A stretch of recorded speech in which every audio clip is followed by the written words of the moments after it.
localmente avanzado.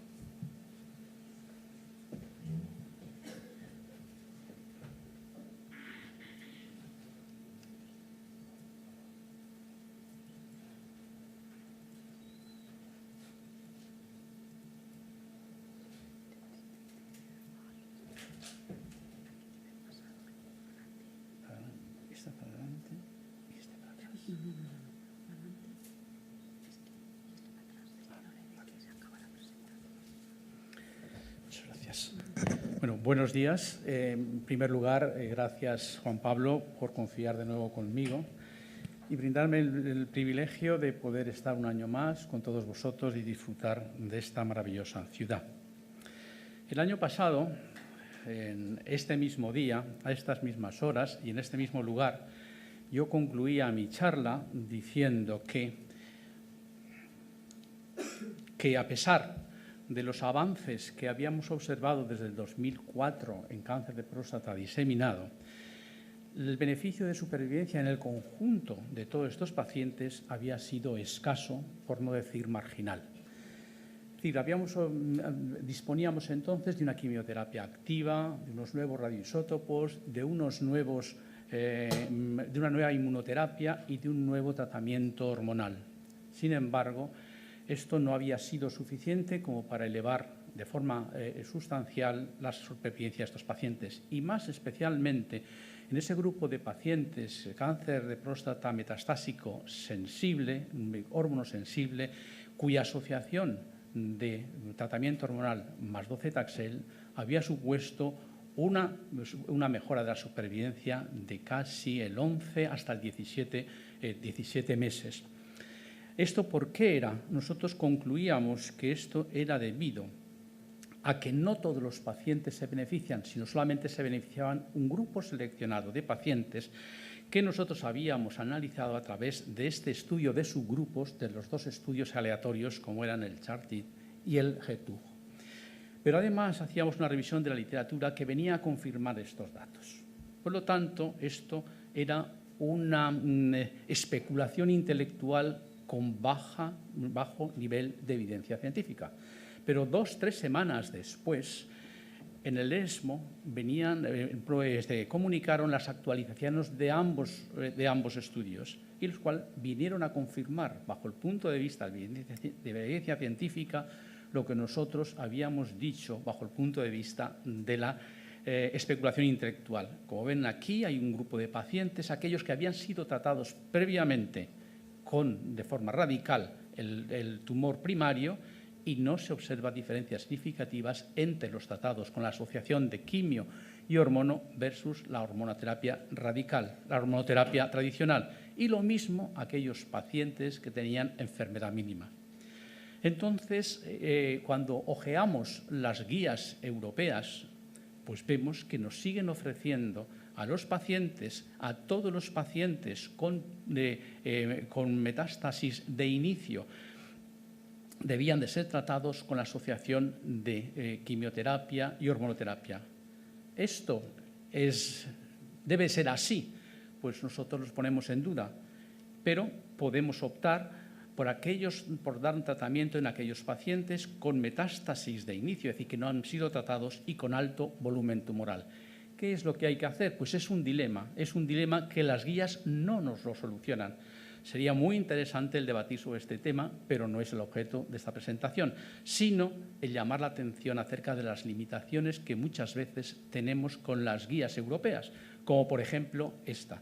De ahí que tenemos que concluir que las guías europeas o cualquier guías no son un paradigma, pueden ser un paradigma temporal sometidas a discusión. Y esta es la línea argumental que quiero presentarles en el tema que hoy nos ocupa. Es el tema central de este desafío, que es el carcinoma renal, y nosotros hemos seleccionado algo que no se ha hablado aquí, más que de forma coloquial en el Comité de Tumores, y es el cáncer de renal localmente avanzado, que lo definimos siguiendo la clasificación de TNM, que son las adoptadas por las guías. Son aquellos pacientes que tienen un tumor local igual o mayor de T3, incluido los ganglios positivos. Pues bien, si vemos la supervivencia que aportan estos pacientes, hay un grupo de pacientes a los que estamos refiriendo que tiene una supervivencia verdaderamente baja y nos planteamos si es necesario en este grupo de pacientes dar algún tratamiento complementario para mejorar supervivencia, dada la baja supervivencia que tenemos, como muestra estas diapositivas. Probablemente, si dispusiéramos de tratamientos adyuvantes, sería necesario, pero no sabemos exactamente qué grupo de pacientes deberían de realizarlo. Entonces, vamos a plantearnos como puntos de discusión esa presentación, en primer lugar, si el T3A es un grupo homogéneo y si todos ellos deberían de ser subsidiarios de tratamientos adyuvantes. El segundo punto de discusión es la linfadenectomía, si deberemos realizar linfadenectomía sistemática a todos los pacientes o en qué grupo de pacientes deberíamos realizarla y cuál es su extensión. El tercer punto va a ser el trombo en cabo inferior, si también todos los pacientes deben de ser tratados o si algunos pacientes no deberían hacerlo en función de la baja tasa de supervivencia que hemos presentado anteriormente. También vamos a analizar algo que esta mañana se ha comentado, si realmente se debe realizar una adrenectomía sistemática o debemos de seleccionar los pacientes para llevarla a cabo y por qué, y cómo integrar los tratamientos complementarios dentro de este grupo de tumores de alto riesgo de recidiva y de baja supervivencia. Respecto al primer aspecto, yo quiero recordarles, aunque ustedes todos lo saben, que el grupo T3A, el grupo T3A tiene dos factores que lo definen, la invasión de la grasa y la extensión a la vena renal. Por lo que se refiere a la invasión de la grasa, también tenemos dos parámetros, es decir, la invasión de la grasa perinefrítica o la del seno.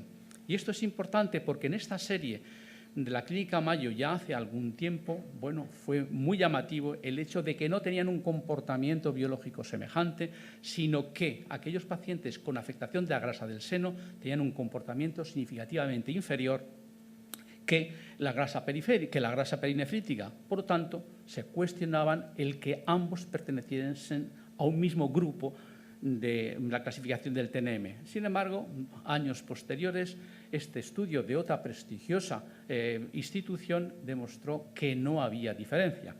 Desde entonces hasta aquí han habido muchos estudios diciendo que sí, diciendo que no, hasta que ha llegado este metaanálisis en el cual nos viene a decir que la afectación de la grasa del seno tiene un comportamiento más agresivo que la afectación de la grasa perirenal, cuestionando la pertenencia a un mismo grupo.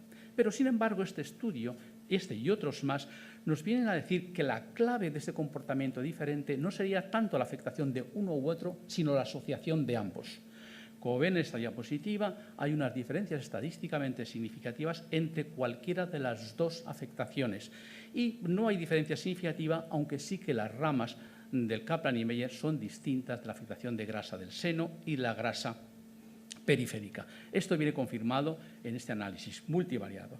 Bueno, pues si ahora bajo el punto de vista práctico realizamos una revisión de la literatura y aportamos aquí algo que todos entendemos muy bien, como es las tasas de supervivencia específica a 5 años, podemos ver que hay tres grupos. Un grupo que podríamos llamar de buen pronóstico, en el cual la supervivencia está por encima del 65%, que corresponde a la afectación de la grasa perinefrítica. Sin embargo, hay otro grupo de comportamiento más agresivo, que ya podríamos llamar de grupo intermedio, cuya supervivencia está alrededor del 50%, y hay un grupo de muy mal pronóstico cuya supervivencia es la asociación de ambos, la supervivencia es del 36%. Es decir, que no solamente bajo el punto de vista estadístico existía esta diferencia, sino que también la podemos encontrar en los datos más prácticos de supervivencia, cuando analizamos la supervivencia. El segundo parámetro que nos define el grupo de T3A es la afectación de la vena renal, que también tenemos a su vez constituido por dos parámetros: la afectación de las ramas venosas, las pequeñas ramas venosas incluidas en la muscular del seno, o bien la extensión directa del tumor dentro de la vena renal. Bueno, pues en este estudio vemos que en efecto ambos parámetros tienen un comportamiento biológico idéntico o semejante, y hay una diferencia estadísticamente significativa frente a aquellos pacientes con estadio T1, T2, sin afectación, por supuesto, de las ramas periféricas de la muscular del seno. cuyo caso, pues, bueno, esto también ha sido comprobado por el análisis multivariado y, por lo tanto, parece ser que esto sí que estamos de acuerdo en lo que define las guías europeas con la clasificación del TNM. Pero cuando analizamos los dos grupos, es decir, los de la afectación vascular de la vena renal y la afectación de la grasa, vemos que aquí se imbrica un nuevo factor. Es decir, que cuando uno u otro se asocia con la grasa, tiene un comportamiento significativamente inferior. Por lo tanto, sí que es un parámetro a tener en cuenta la asociación de uno u otro con la afectación de la grasa renal, confirmado también por análisis multivariado. Si volvemos otra vez al aspecto práctico y analizamos la supervivencia a 5 años, vemos que cada uno de estos parámetros por separado o conjuntos tiene una supervivencia muy satisfactoria, que incluso deberían de estar fuera del tratamiento, fuera del estadio T3A. Mientras que la asociación a la grasa tiene un comportamiento mucho más agresivo, 40% de supervivencia a 5 años. De ahí que volvemos a confirmar la heterogeneidad de este grupo. Un hecho interesante es que no se analiza suficiente, pero que muchas veces los patólogos nos lo dan, y es la afectación, la infiltración de la pared venosa. Este estudio analiza 3 grupos. 1, pacientes que tienen afectación o extensión del tumor en la vena renal sin afectación de la pared de la vena. Otro que sí que tiene afectación de la vena renal, pero que en la exéresis quirúrgica marcó un margen negativo. Y el tercer grupo, exactamente lo mismo, pero con margen positivo, que no lo detecta el patólogo.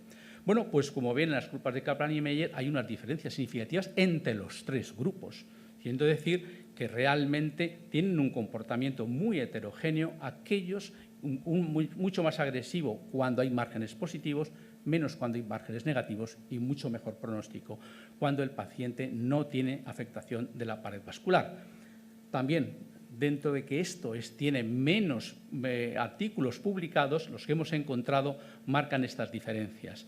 Buen comportamiento, como exactamente igual, con una supervivencia muy parecida a la que hemos mostrado anteriormente, cuando solamente hay extensión única a la vena renal, tiene un comportamiento intermedio o un grupo de riesgo intermedio cuando hay afectación, invasión de la capa venosa, de la pared venosa, y tienen un muy mal comportamiento cuando existen márgenes positivos dentro de la afectación de la pared vascular. Otro factor que se ha analizado es el tamaño. Como ven en que levantó mucha polvareda en su momento, este estudio diferencia el grupo en su conjunto T3A que tenían más o menor de 7 centímetros. Pues como ven, tiene un comportamiento diferente, de tal forma que aquellos pacientes que tenían T3A menos de 7 centímetros tienen un comportamiento muy parecido al T2, mientras que el que tenían más de 7 centímetros tiene un comportamiento parecido al T3B. De ahí que se sugiere que desapareciera este grupo, este estadio, y sin embargo se incorporasen a ambos. Bueno, ha habido también mucha controversia en ello y recientemente se ha publicado este estudio, que es un estudio mucho más exhaustivo, en el cual compara la afectación el impacto que puede tener el tamaño en el grupo de este grupo de pacientes incluidos en el T3A. Y vemos que solamente tendría importancia en aquellos, no sé cómo se hace esto, bueno, en solamente en aquellos pacientes que tuvieran afectación de la grasa, pero eran más importantes como factor pronóstico la afectación de la vena renal o de las ramas periféricas dependientes de la vena renal, como anteriormente comentábamos, y por lo tanto, bueno, es un estudio único y queda así y no podemos decir más cosas de él. Cuando vemos también el tamaño como factor pronóstico, bueno, pues vemos que realmente también tiene un comportamiento diferente, tengan más o menos de 7 centímetros.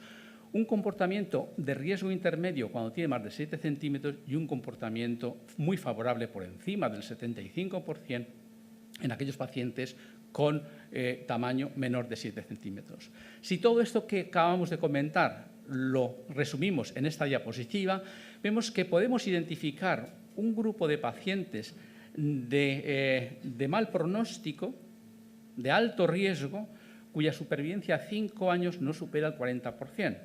Un grupo de riesgo intermedio cuya supervivencia oscila entre el 50 y 60%. Y un grupo de muy buen pronóstico que supera con creces el 66%.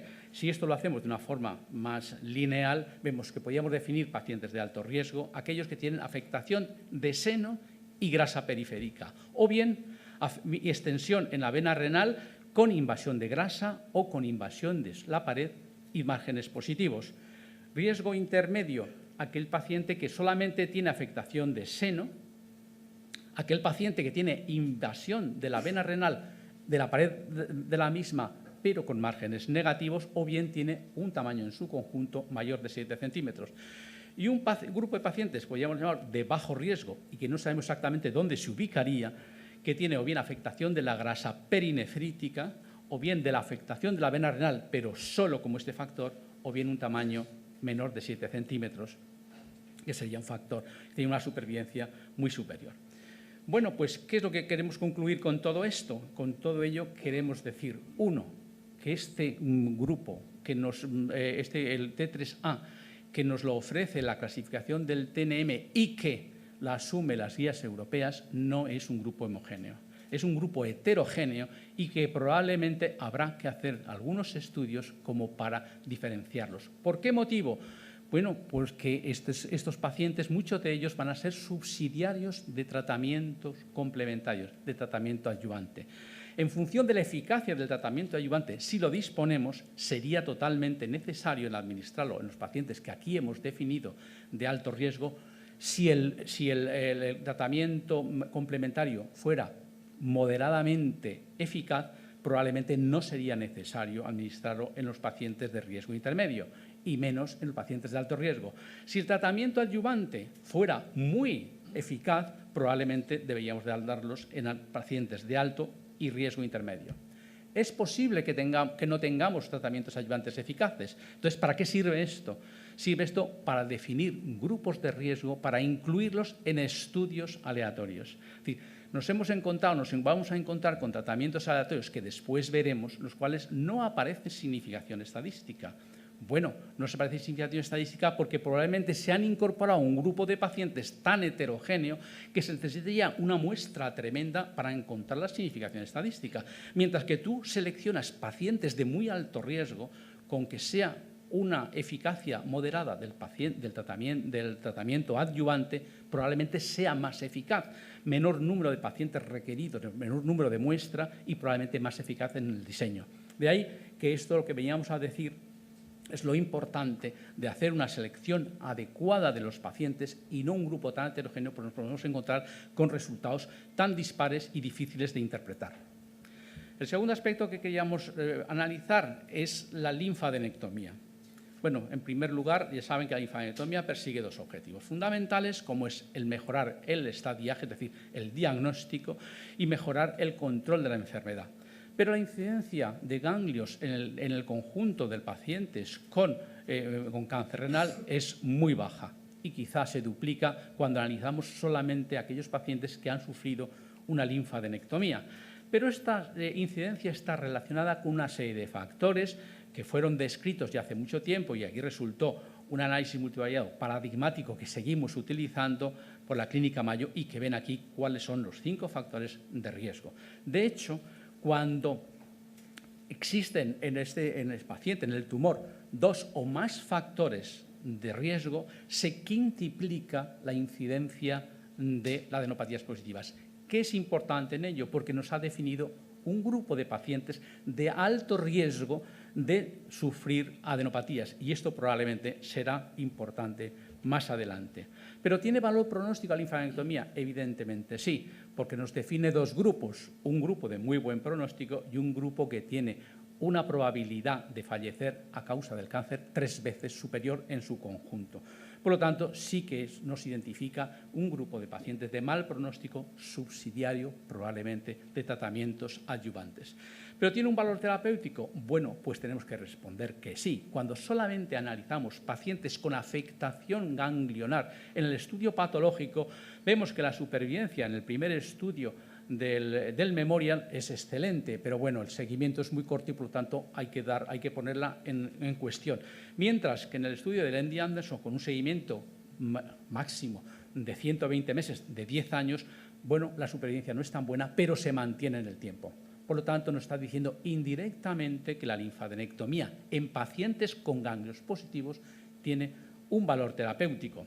Pero bueno, ¿debemos de realizarla a todos los pacientes? Bueno, este es el único estudio aleatorio que disponemos en la literatura y es el estudio de la EORTC que compara pacientes que sufrieron una linfadenectomía versus pacientes que no sufrieron una linfadenectomía. ¿Y qué ocurrió? Pues que desgraciadamente o afortunadamente la linfadenectomía no aporta ningún beneficio ningún beneficio en términos de supervivencia. Pero este estudio ha sido muy criticado. Muy criticado. Son muchos los críticos, las críticas que se le pueden hacer, pero yo aquí traigo 2 que son las que me interesan a mí en este momento. Primero, que tiene una baja incidencia de ganglios positivos, un 4%, y que tiene una baja incidencia de pacientes a riesgo de tener adenopatías positivas, solamente el 29%. Y en efecto, cuando en este mismo estudio se hace un subanálisis de los pacientes T3, bueno, pues vemos que aunque no se alcanza la diferencia estadística, sí que las curvas aquí se separan. Probablemente al tener una incidencia no muy elevada de ganglios positivos, 6%, y probablemente una muestra todavía insuficiente, no alcanzaba significación estadística. Bueno, esto también es una especulación, pero es una hipótesis. Pero cuando analizamos pacientes de más alto riesgo, como los PT4, que tenían una incidencia del 56% de ganglios positivos, en este análisis multivariado demuestra que la linfadenectomía evaluada en número de ganglios extraídos es altamente significativa respecto a aquellos pacientes que no habían sufrido linfadenectomía. Por lo tanto, parece ser que en pacientes de alto riesgo puede ser eficaz.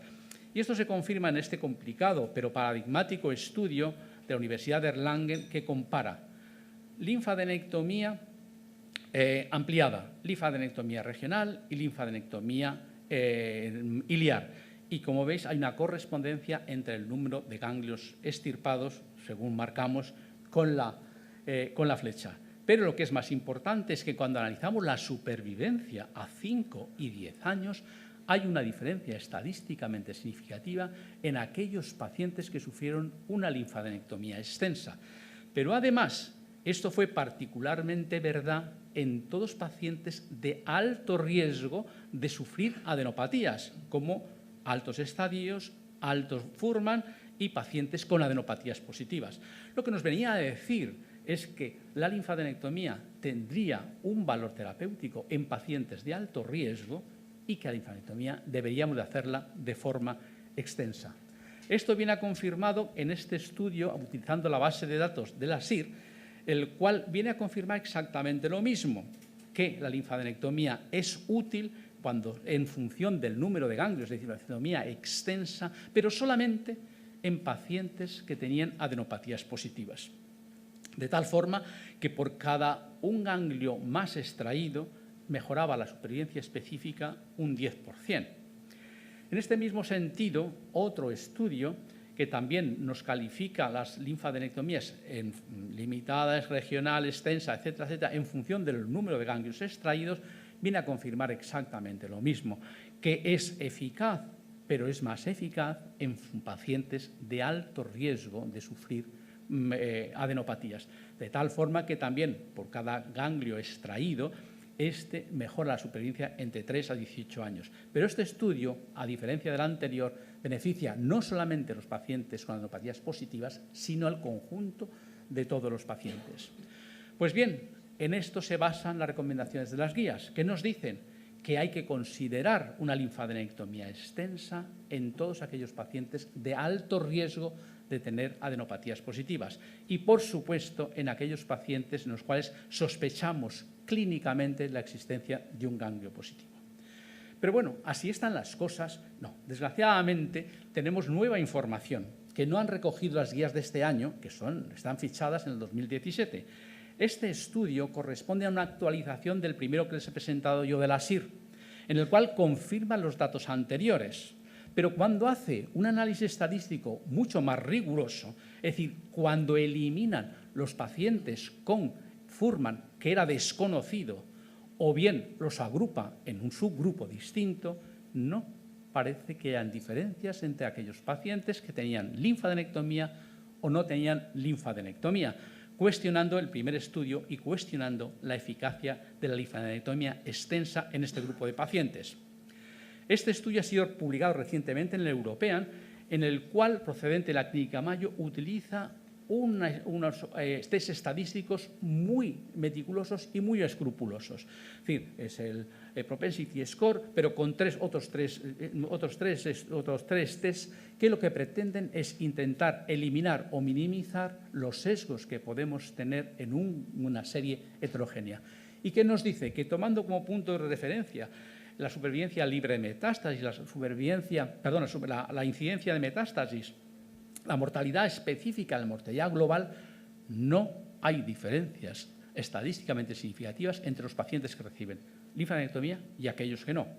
Y lo que es más importante, cuando analizamos el riesgo de sufrir adenopatías a distancia, tampoco hay diferencias, incluidos los que tienen mayor probabilidad de incidencias de adenopatías positivas, más del 50%. Y tampoco se encuentran diferencias en función de la extensión de la linfadenectomía, es decir, que no linfadenectomía iliar regional o extensa no tiene ningún impacto. Todavía más reciente, que este está todavía sin publicar, este corresponde al estudio aleatorio de la SUR, es decir, aquellos que comparan observación versus tratamiento adyuvante con sunitinib y con sorafenib en pacientes de alto riesgo que han sufrido una nefrectomía radical. Pues cuando se comparan pacientes que habían sufrido una linfadenectomía versus que no habían sufrido linfadenectomía, no hay diferencias significativas. Hay que hacer una crítica a este estudio, es decir, hay que hacer una crítica porque hay que ponerlo en cuestión, o por lo menos no alcanza el nivel científico esperado de un estudio aleatorio, porque no hizo estratificación planificada. Es decir, no hizo una estratificación en función de aquellos pacientes que habían sufrido linfadenectomía versus que habían sufrido linfadenectomía versus no. Esto, cuando está planificado previamente en la selección, tiene un gran valor bajo el punto de vista de la evidencia científica. Cuando no está planificado, no tiene más valor que un análisis de subgrupos. Por lo tanto, bueno, es un dato que también va en favor de no realizar linfadenectomía, pero tiene menos valor que el que nosotros hubiéramos deseado. Por otra parte, en aquellos pacientes con adenopatías positivas, bueno, pues la linfadenectomía no colaboró con el tratamiento adyuvante en mejorar la supervivencia, es decir, que no tuvo ningún impacto positivo en pacientes con adenopatías positivas que habían sufrido o no tratamiento adyuvante, que es un dato indirecto de la escasa eficacia en este grupo de pacientes de la linfadenectomía.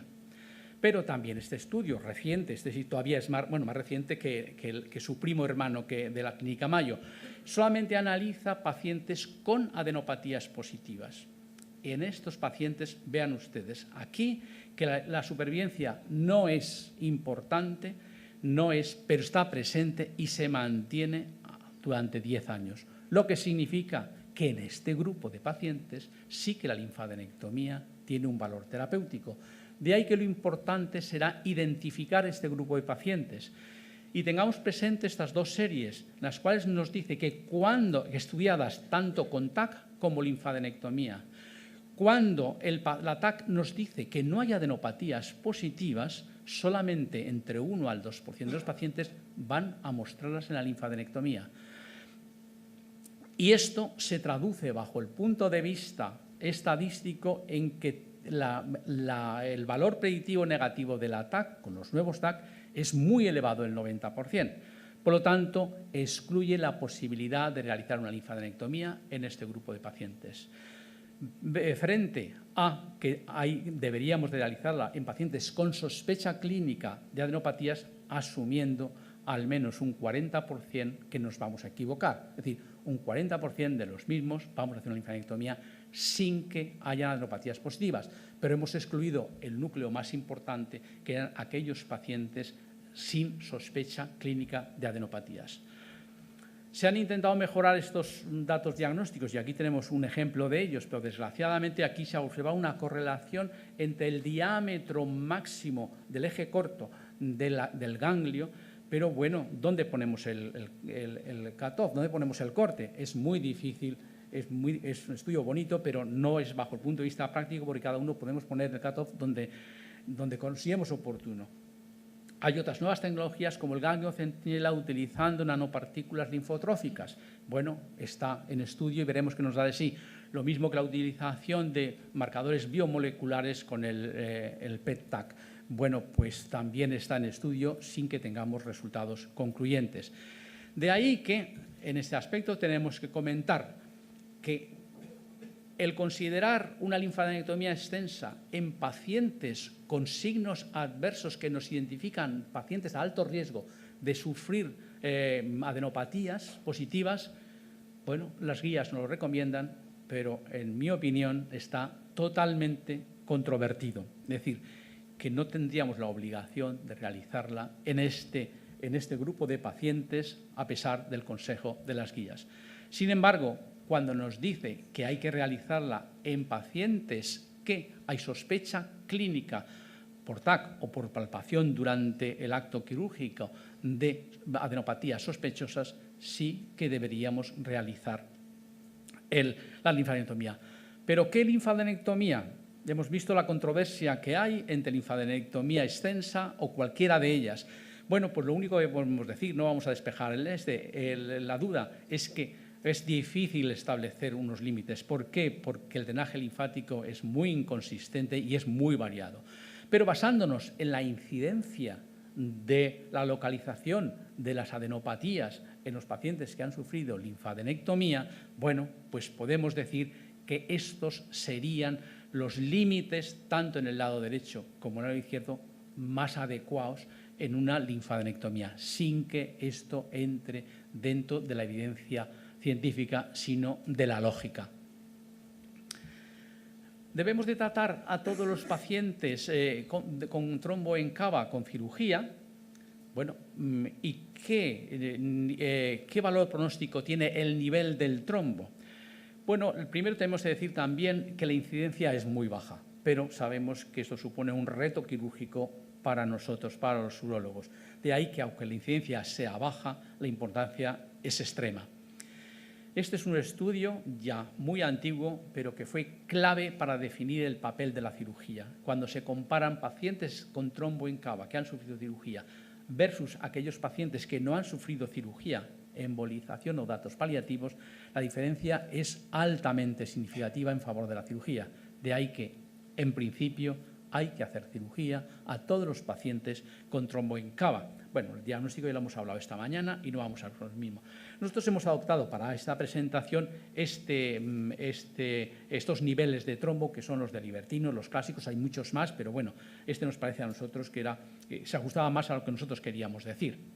Entonces, ¿qué valor pronóstico tiene el nivel del trombo? En primer lugar, si comparamos la invasión de la vena renal con la invasión de la cava infradiafragmática, en este estudio nos dice que hay una diferencia estadísticamente significativa en favor de la supervivencia en la vena de la vena renal versus la afectación infradiafragmática. Luego, podía ser un valor pronóstico negativo la afectación de la vena cava infradiafragmática. Pero nos viene otro estudio que nos dice todo lo contrario, y así seguimos. Cuando comparamos la invasión de la vena cava infradiafragmática y supradiafragmática, en este estudio cooperativo internacional nos dice que, en efecto, que la afectación de la vena cava supradiafragmática tiene un valor pronóstico peor que la infradiafragmática. pero en este estudio europeo también, me he equivocado, está aquí, en este estudio europeo todavía más extenso en el número de pacientes, nos dice totalmente lo contrario. De ahí que queda en controversia y no podemos aclararlo. Aquellos pacientes que tienen una afectación de atrio, es cierto que la mortalidad operatoria es alta, aunque verdaderamente la hemos disminuido con la incorporación de las nuevas técnicas de parada cardíaca, hipotermia, circulación extracorpórea, etcétera, etcétera. Pero a pesar de esta elevada mortalidad operatoria, la supervivencia, aunque no es muy alta, es persistente durante mucho tiempo, durante 20 años en este estudio. De ahí que incluso en este reto quirúrgico, cuando se consigue con éxito, la supervivencia es duradera y es estimable. Pero cuando hacemos un estudio comparativo entre los pacientes que tienen afectación de atrio y afectación supradiafragmática, no hay diferencias significativas. De ahí que tenemos que asumir lo que nos dicen las guías europeas, es decir, que hay que tratar quirúrgicamente a todos los pacientes con cáncer renal y trombo en cava al margen del nivel de que el trombo esté, pero realmente no tiene valor pronóstico. Es cierto que sí que tiene un gran valor bajo la estrategia terapéutica, ya que vamos a tratar de forma diferente quirúrgicamente en función de dónde se halle, de qué nivel tenga el trombo, pero en absoluto nos va a valer para tratar de forma diferenciada con tratamientos adyuvantes cada uno de los pacientes con nivel en trombo. ¿Debemos realizar supranelectomía? Esta mañana se ha discutido y además creo que acertadamente. También la incidencia es baja, pero en este metaanálisis llevado a cabo nos viene a decir que no hay diferencias significativas en términos de supervivencia respecto a los pacientes que sufren adenoidectomía versus aquellos que no sufren adenoidectomía. Por lo tanto, no deberíamos de realizarla. Pero volviendo a la misma estrategia que con las adenopatías, cuando analizamos los pacientes con afectación de la glándula renal comprobada patológicamente, la supervivencia a 5 años alcanza hasta un 61% cuando no hay metástasis asociadas. Indirectamente nos está diciendo que en este grupo de pacientes sí que la supranelectomía tiene eficacia terapéutica. ¿Y cómo identificamos la afectación? Tradicionalmente o históricamente se nos había dicho que aquellos tumores localizados en el polo superior o aquellos que tenían un tamaño mayor de 7 o mayor de 10 centímetros eran factores de predicción. Bueno, pues no. Desgraciadamente esto en los actuales análisis multivariados, y hay uno de ellos, no se sostiene. De ahí que tenemos que recurrir a los métodos diagnósticos, dados sus avances. Y hemos encontrado en estos dos estudios, una revisión sistemática y en este estudio, que el valor predictivo negativo de la TAC es altísimo, cerca del 100%. Por lo tanto, podemos excluir aquellos pacientes en los cuales la TAC nos dice que no hay afectación, mientras que debemos de realizarlo cuando en la TAC o en la palpación perioperatoria hay sospecha de afectación. Esto que parece una tontería porque realmente, bueno, dices, es muy sencillo realizarlo, la adenoidectomía, ¿y qué supone el quitar una suprarrenal? Que a lo mejor es más fácil que el conservarla. Bueno, pues tiene su importancia bajo el punto de vista clínica, porque ante la pérdida de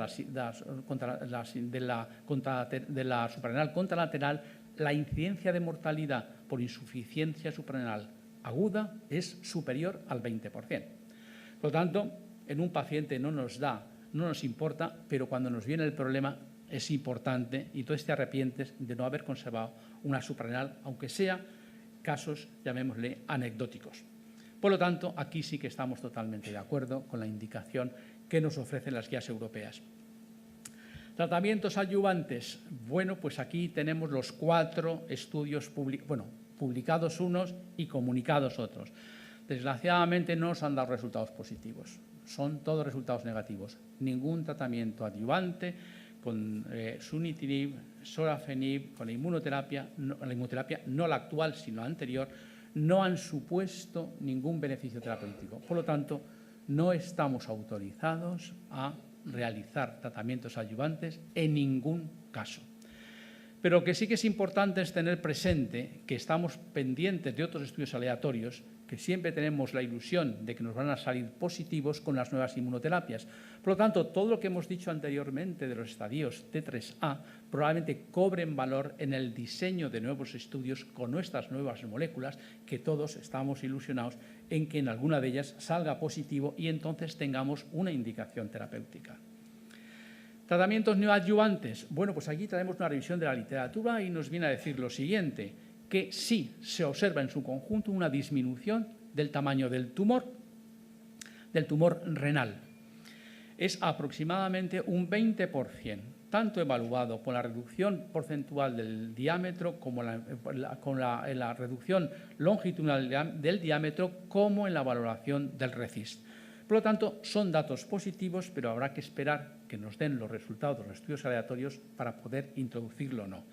Pero mientras que hacer, pues creemos que hay dos indicaciones, bueno, que si nos lo permite la dirección de nuestro hospital podemos utilizarlos, y es en pacientes inoperables, ya que un 20% de reducción del tumor puede hacerse operable. Y por lo tanto, estamos dando el tratamiento estándar, que es el tratamiento quirúrgico, pero una vez lo hayamos reconvertido a operable. O bien en casos de conservación renal imperativa, que tienes la dificultad de realizarlas y que probablemente con un 20% de reducción del tumor podría ser accesible. De ahí que esto no es que esté en guías, pero sí que lo sugerimos por los datos que tenemos. Y aunque esto no sea objeto de este apartado, pero sí ya tenemos algún resultado recientemente comunicado en el ESMO. Este ESMO se ha realizado antes de este congreso, de estos desafíos, no como la vez anterior, y entonces sí que podemos decir que el estudio del Surtime en citología citorreductora, pero bueno, de alguna forma nos está hablando de la eficacia del tratamiento neoadyuvante, se ha demostrado una mejoría de la supervivencia libre de progresión en aquellos pacientes que se inició el tratamiento con antiangiogénicos más nefrectomía citorreductora frente a lo contrario, nefrectomía citorreductora y asociación con antiangiogénicos. Lo que nos dice indirectamente que probablemente el tratamiento neoadyuvante pueda en un futuro no muy lejano tener un papel dentro de nuestro nuevo armamentario terapéutico. En resumen, tenemos que decir que el estadio T3A es muy heterogéneo y que probablemente tenga que ser revisado para reclasificarlo en otros grupos. Nosotros hemos identificado 3 grupos de riesgo y probablemente en aquellos pacientes de más alto riesgo, tratamiento adyuvante no es que esté indicado en este momento, pero puede estar indicado en un futuro o servir de criterios de inclusión en los estudios que se diseñen. La linfadenectomía, bueno, pues está claro en casos de sospecha clínica, pero queda muy controvertido en los casos de alto riesgo, de la misma forma que es muy controvertida la extensión de la linfadenectomía.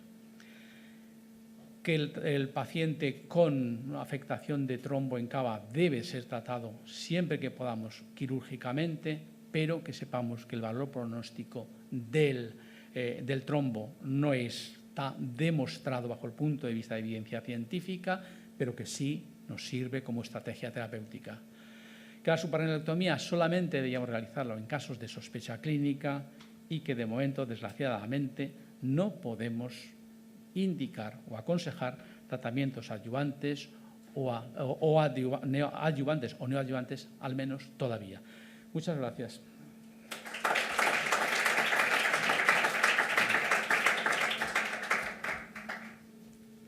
Si alguien quiere hacer alguna pregunta.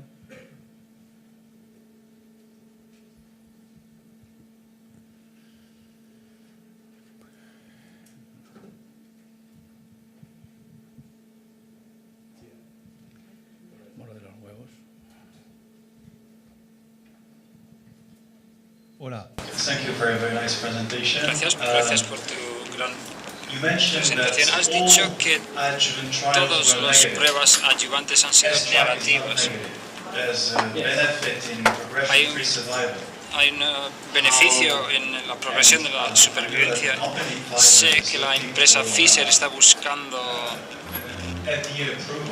la aprobación de la NDA y puede que lo reciban, ¿considerarías ofrecerlo a tus pacientes que tienen trombo o que podrían clasificarse de alto riesgo? Es verdad que hay uno, que bueno, yo en atención a la brevedad de la presentación, que ya era muy larga, que en efecto prolongan la supervivencia libre de progresión, pero no prolonga la supervivencia global.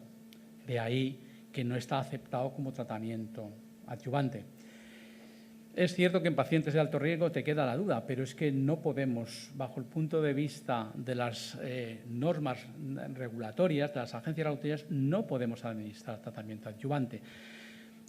En pacientes de muy alto riesgo con adenopatías positivas, no hemos analizado los distintos factores pronósticos de las adenopatías, porque ya es excesivo, es decir, pacientes que tienen más de una, pacientes que tienen afectación extracapsular y que se te rasgan las carnes de no poder dar tratamientos adyuvantes porque sabes que te vas a encontrar con una metástasis en breve, pero no podemos, y menos ante una audiencia, el aconsejar tratamientos en ningún caso. Well, for now, but they are really looking for an approval.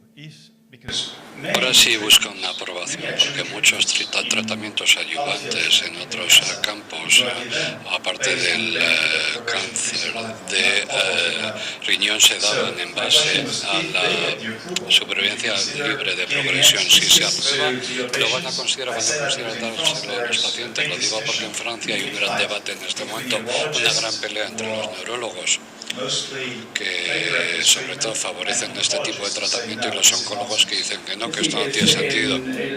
La progresión libre de enfermedad ha sido un endpoint primario en todos los estudios metastásicos. Después se tradujera o no se tradujera en overall survival, ¿no?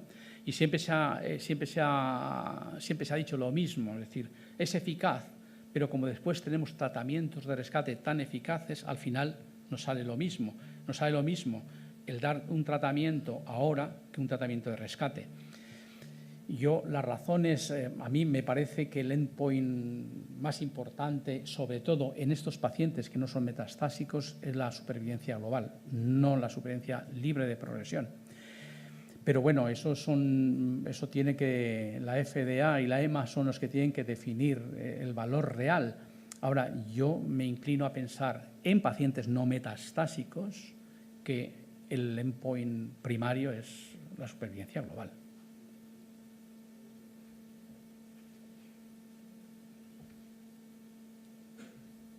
¿Algún comentario, alguna pregunta?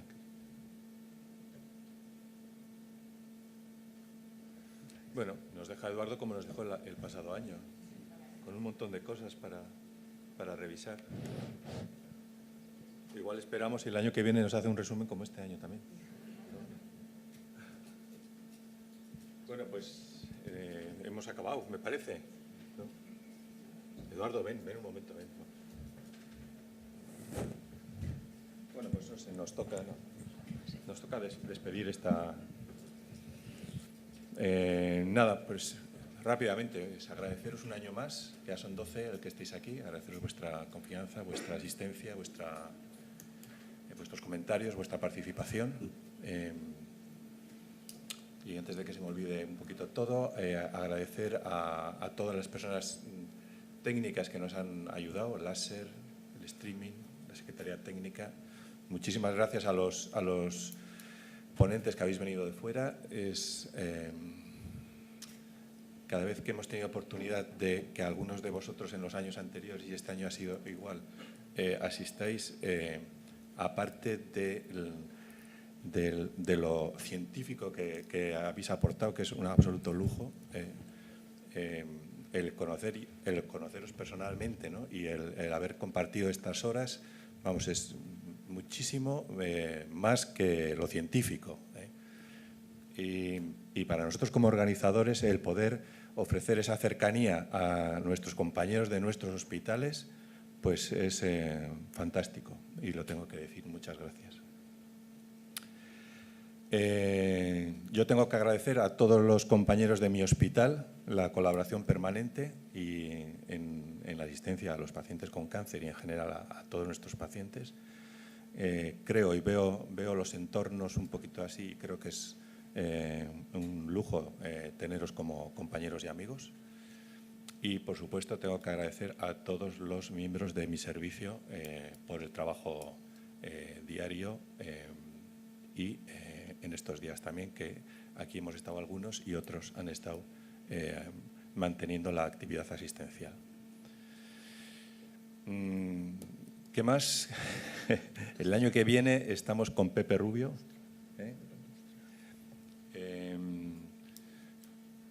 Una cosa que empezamos el pasado año, que fue la emisión por streaming, este año hemos continuado y lo vamos a seguir haciendo. Deciros que se ha visto muy bien. Toda la reunión está en YouTube, en el canal de YouTube del Servicio de Urología del Hospital Donostia. Si alguien quiere, ahí están las presentaciones también, pero si alguien quiere alguna en concreto, pues nos la pedís a través de la Secretaría Técnica y estaremos encantados de haceros llegar. Gracias a toda la industria que ha colaborado con nosotros en unos momentos donde, además, un poco las relaciones se están complicando. No voy a decir que se estén torciendo, pero sí complicando. Los que habéis, las empresas que en esta edición han colaborado, lo han hecho con un grupo que se dedica fundamentalmente a la urooncología, al margen del tema en concreto que hayamos tratado este año. El año que viene será otro. Y bueno, pues os lo agradecemos y estamos seguros que nos acompañaréis en próximas ediciones. No sé qué más deciros, la verdad. Como hay un grupo de personas que año tras año vienen y la verdad es que no trabajan nada para organizar esto, pero luego es un absoluto placer que estén con nosotros. Disfrutamos, pero realmente de este par de días. Pues por mi parte, hasta el año que viene. Y bueno, pues no voy a decir nada de Eduardo Solsona, que no haya dicho durante 11 años, no sé, no lo voy a volver a decir.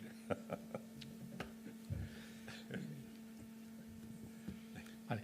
Bueno, nada, yo simplemente esperar que os lo hayáis pasado bien, que os hayáis divertido y que realmente, bueno, pues alguna cosa de las que hemos dicho sean útiles a vosotros, igual que las brillantísimas cirugías de esta mañana, que yo creo que han sido muy, muy, muy, muy didácticas para todos los que no estamos metidos en el campo de la robótica. Y luego, pues agradecerte a ti, Juan Pablo, pues es el esfuerzo que haces y que sigas contando con nosotros y felicitarte sinceramente porque realmente desde hace 11, 12 años, la verdad es que no se ha perdido el espíritu de diálogo, el espíritu de intercambio de ideas y lo que es más importante, que tú has dicho y que yo reafirmo, la amistad que nos une con todos, entre nosotros y con todos. Muchas gracias.